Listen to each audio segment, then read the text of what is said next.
My dear friends, it's my great honor to introduce Gopalakrishnan. He's, what should I say?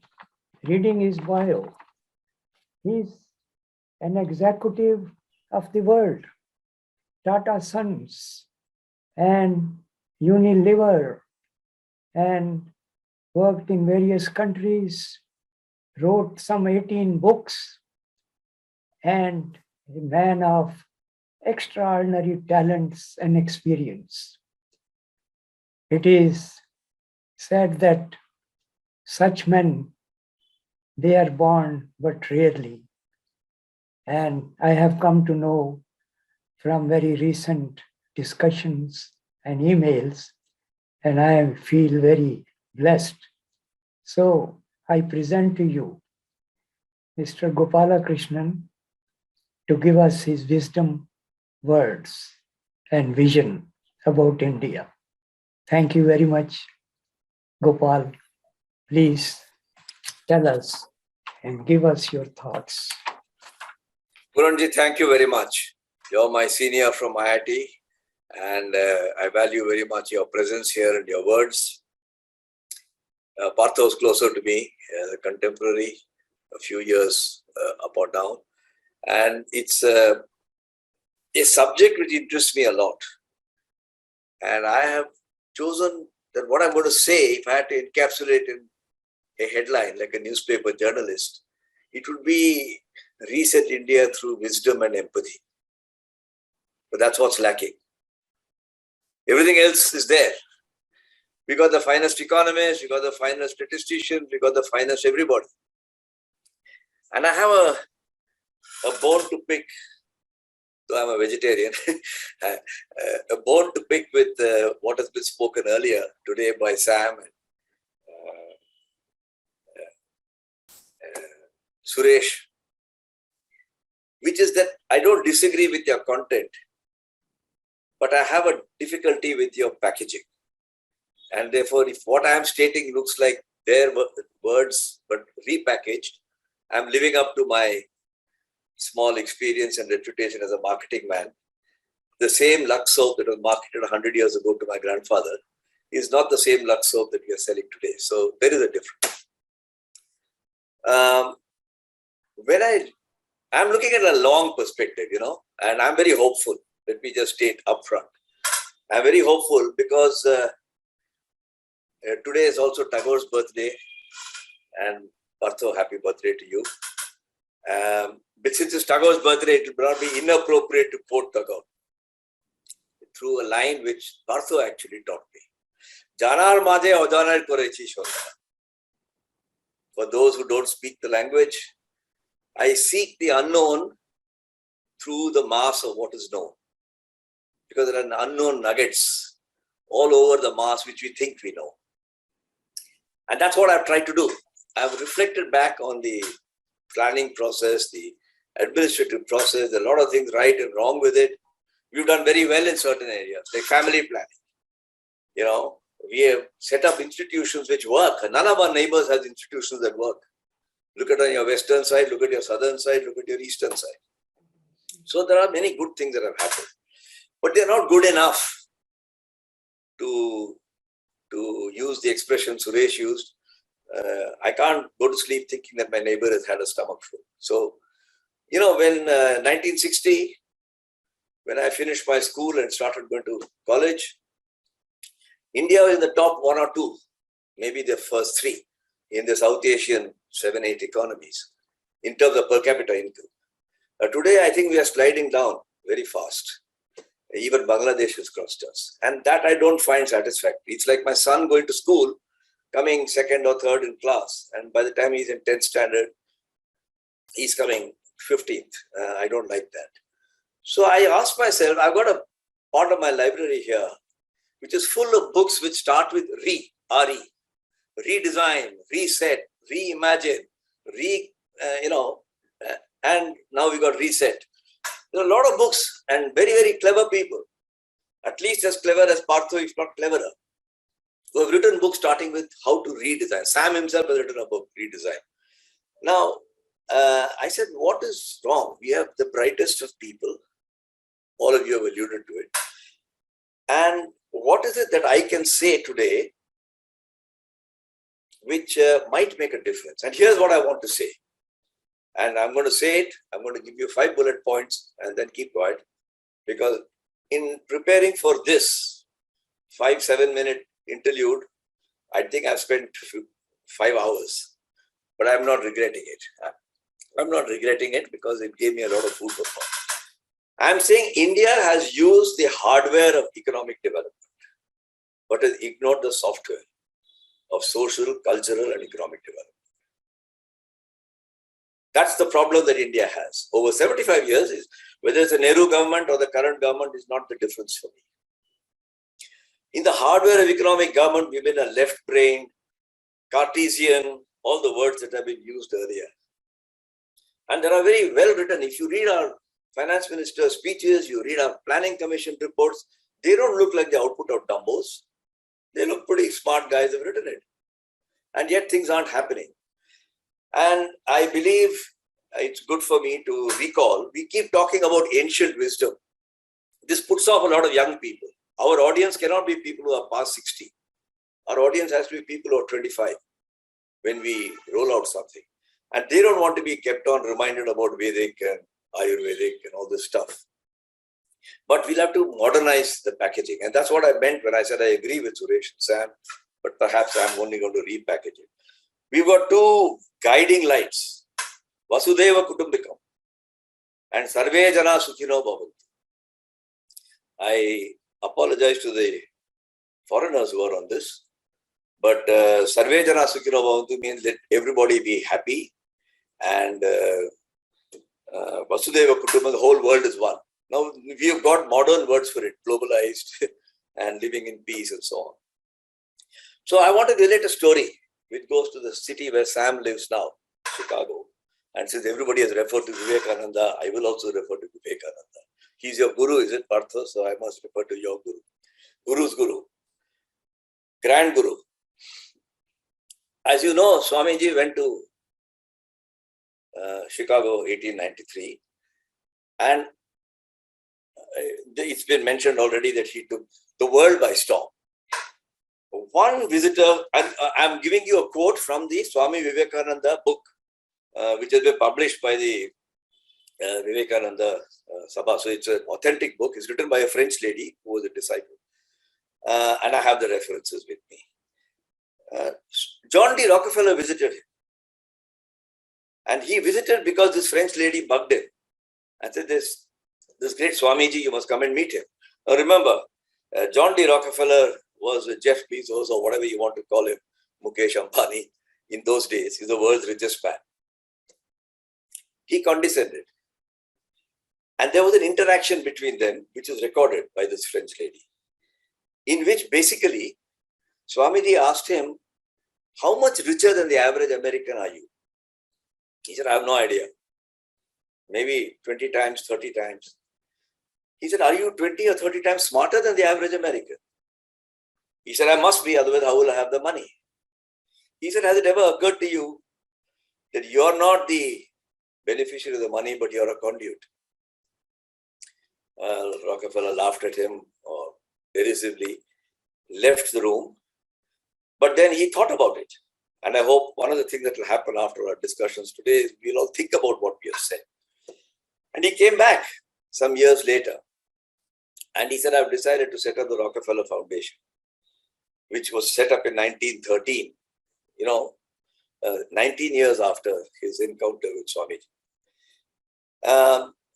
I find it a fascinating story because Swamiji has encapsulated in that one interaction, even if it's slightly dramatized, that everybody should be happy, that wealth that you have is not yours, but you're a conduit, and that you have been chosen to be the pipeline through which that wealth must go back to society, Vasudhaiva Kutumbakam. So I want to suggest to you today 5 reset points on the software of India's development. I will not talk about the hardware, the growth rates and gross capital formation. There are too many clever guys, far cleverer than me, who write about it. First, I believe India has not progressed because we have not dealt with social equity before economic equity. Ambedkar pointed this out in 1938. He said, unless you can start to chip away, he used the word demolish, the caste system, it will not be a meritocracy. He is not saying they must go sequentially, but he must go parallel. We have done very little to actually demolish the caste system or to dilute it. It could even be argued, if you're political, that we have actually exacerbated it. And Ambedkar's point was, if you don't have social justice, social reform, you cannot have economic reform on top of it, which I thought was a very powerful point. The second point I want to make is our attitude to enterprise. I come from the corporate sector, so you won't be surprised that I'm saying. We have failed to understand over 70 years what is the role of enterprise in society. There was suspicion, then there was bullying, then there was incarceration, because they're all bad people, capitalists. I believe enterprise is the petrol that goes into the Ferrari engine.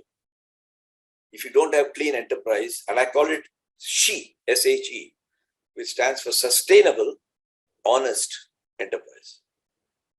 India has failed to build up enough sustainable, honest enterprise. Not perfect. I'm not looking for a perfect enterprise, but sustainable, honest enterprise. I've had the great fortune that I've spent my 50-year career in two companies who approximately add up to that. Not perfect, by the way, but you become perfect by revealing your imperfections. And I think both the organizations I have worked. So that's the second point. The third point of reset I want to give is it is much better to present in a modernized way the so-called ancient wisdom. I use the word so-called not in a derisive sense. Gandhiji is a very good model.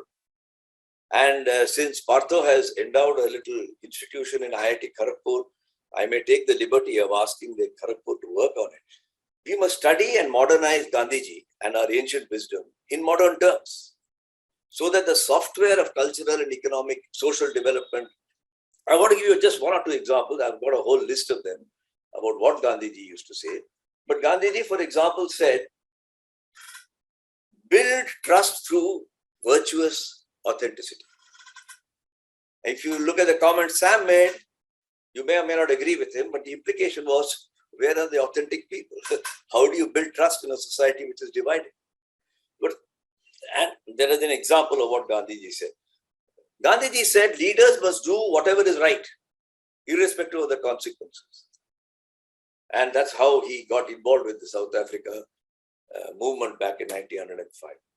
So I believe taking old wisdom and repackaging it, and I've just illustrated how, and I would very much like to suggest that PGLA consider doing this and repackaging. I don't want you to call it repackaging, but you need new improved Lux.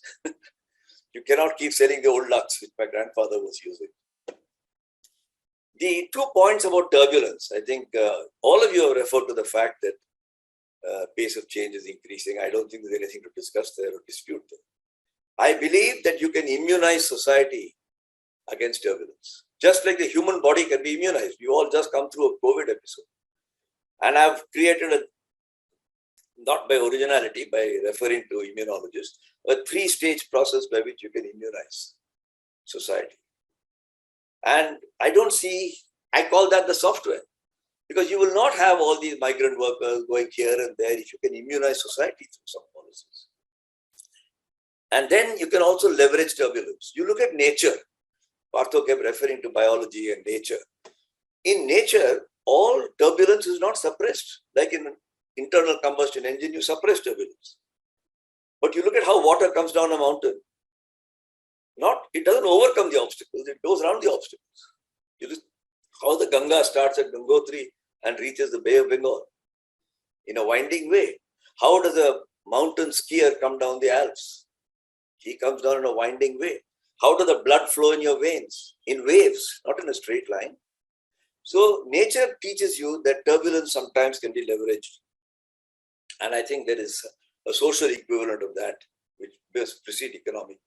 And the last thing I want to say, which you might call, coming out of my background and not self-interest, but my background, we need companies, many companies, which people learn to not only love, respect, but also love. It's very difficult to create a company which you respect and love. You can create a company which you respect. You respect Twitter. Who doesn't respect what Facebook has done? Who doesn't respect what Apple has done?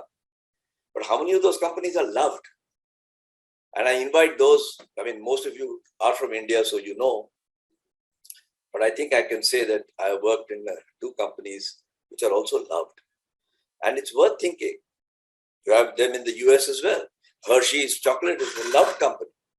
It is not just a respected company. So I would like to stop there. I've given you 5 bullet points for reset, and I've also given I'm also suggesting, not given, a mandate for PGLA, Partho Ghosh Leadership Academy to work upon. This is hard work. I think somebody said it already. It will take 30, 40 years, but we are talking about 2047. Hopefully some of us might survive, though many of us look as though we may not be that long. But let's live in India, where we can say, Sarve Jana Sukhino Bhavantu is finally happening. Thank you very much. Thank you. And now, ladies and gentlemen, I'll introduce to you Dr. Lawrence Kauffman. Unfortunately, he was traveling and he cannot be here live, but he has sent a video, which we will play for you after I introduce him. He did his PhD in solid state physics and advanced management from Yale. He's a scientist, technologist, and he has revolutionized multiple industries. He is respected in academic, business, and government circles. A man of many parts, as Shakespeare says. He has done so much in all these fields, and he's on the boards of some 15 companies, and he's a mentor and advisor. Ladies and gentlemen, here is the video from Dr. Lawrence Kauffman. Thank you for offering me the opportunity to share a few of my thoughts on the topic Reset India. Given the importance of the subject to a global audience and brilliance of the thoughts of my good friend, Dr. Partha Ghosh, who has put together a book, India Towards 100. I am humbled and privileged to reflect on the book in the context of the emerging trends that are affecting the global economy and geopolitics. I wish I could have joined this meeting in person, but because of my travel commitments, being Mother's Day, I had to excuse myself from this special event. Happy birthday, Partha, and I also believe it's Tagore's birthday, a great day. I've read the book several times and am impressed with the breadth and depth of thinking the book has offered on different dimensions of nation building, particularly for a complex democracy like India. I have, over the years as a scientist, a technologist, and a businessman, been drawn into the issues of development, but have not had the opportunity to think through all the different aspects that need to be taken into account in building a great nation. I do hope that all the important personalities who have joined this meeting will find ways to promote the ideas to India's academic, business, and government leaders. This book is a must-read not only for leaders in India, but leaders across 180 nations. I want to particularly highlight the points which I hope not only the leaders of India, but others would find ways to embrace, especially also in the United States, which is in the middle of a lot of different tensions. First, one of the basic messages of the book is a strategic approach to the development of human capital to enable a decentralized economic system, which Partha has termed cellularism. Clearly, we have to go beyond socialism and capitalism, and Partha has laid out how the next ism could be shaped in several chapters of the book, including in chapters 21 and 24. Second, in the introduction, the book talks about the role of government in the various stages of economic development. Today, India, the United States, and many of the larger countries dealing with complex domestic and international challenges could definitely benefit from ideas in the book. Third, as discussed in chapters 18 and 19, I do believe that our educational system needs to be built on the ancient wisdoms of the various philosophical thoughts. Of course, India has been for several millenniums the center of development of spiritual life. I hope the book will encourage educators worldwide to think of how spiritual development can be given as much emphasis as intellectual and physical development of our young minds across the world. I am really glad that Partha has launched the Academy of Leadership at IIT, and I do hope the leadership of the nation builds this initiative up, not only for the benefits of India, but for the benefits of the world. Finally, one particular thought that has touched me is Partha's thinking of how future organizational models should evolve. In chapter 10, he talks about the biological model as opposed to conventional hierarchical models. In this context, Partha underscores how to respect every individual in an organization and how an organization should be viewed as a space for self-development, self-expression, and self-realization, so people, irrespective of their educational backgrounds, could express their talents. He views that the role of leadership is to synergize the ideas of various individuals toward a shared purpose. As we move into the knowledge economy, I do believe it would be extremely important for businesses and organizations around the world to adopt innovative ways to help people at the base of the pyramid find their own dignity, their own value on the basis of the work that they do themselves. I hope the book is promoted in universities and chambers of commerce and its ideas implemented by global leaders. Previously, Partha invited me to join a discussion on Dr. Pedrota's book, Redesign the World. I believe the two books complement each other and go together. Thank you.